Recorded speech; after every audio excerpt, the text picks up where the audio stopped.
ఈ రోజు ఒక వ్యక్తి గురించి మీ అందరికీ చెప్పాలి. ఎందుకంటే ఈ రోజు మన మధ్యలో లేరు, వేరే కార్యక్రమంలో ఎంగేజ్ అయి ఉన్నారు. అయినప్పటికీ కూడా ఈ వేదిక ఆయనది. నేను ఎవరి గురించి మాట్లాడుతున్నానో మీ అందరికీ గుర్తొచ్చే ఉంటది. మనందరి అభిమాన నాయకుడు నారా లోకేష్ గారు ఈ రోజు ఈ కార్యక్రమానికి ఒక రకంగా చెప్పాలంటే కర్త కర్మ క్రియ. ఎందుకంటే యువగలం పేరిట పాదయాత్ర అనేది ఒక సంచలనం, అది ఒక చరిత్ర.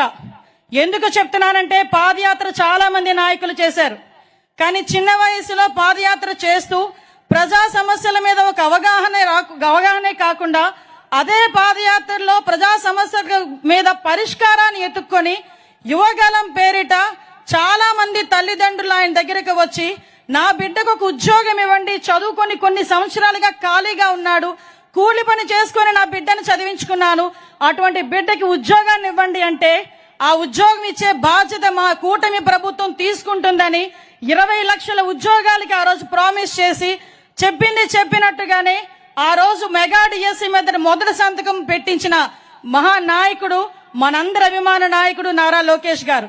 ఈ రోజు ఈ పోస్టింగ్లు కూడా 6000 పోస్టింగ్స్, సుమారుగా 4 సంవత్సరాల కళ ఇక్కడున్న చాలా మందికి.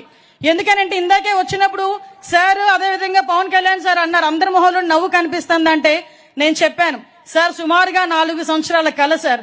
చాలా మందికి వయసు అయిపోతుందన్న భయం, మళ్ళా తిరిగి మాకు ఉద్యోగాలు వస్తాయా అన్న ఆలోచన, అటువంటి ఆలోచన నుంచి అన్నిటినీ కూడా అధిగమించి ఈ రోజు ఈ పొజిషన్ లోకి తీసుకురావడానికి అందరి కృషి ఈ రోజు గౌరవ సీఎం గారు, డిప్యూటీ సీఎం గారు, మరి ముఖ్యంగా నారా లోకేష్ బాబు గారు, అదేవిధంగా మా పోలీస్ సిబ్బంది అందరూ కూడా ఒక ఏకకంఠంతో కంపల్సరీగా మనం మాట ఇచ్చిన ప్రకారం ఉద్యోగాలను ఇవ్వాలి అని ఆ రోజు కంకణం కట్టుకొని ఈ రోజు ఈ కార్యక్రమానికి శ్రీకారం చుట్టాం.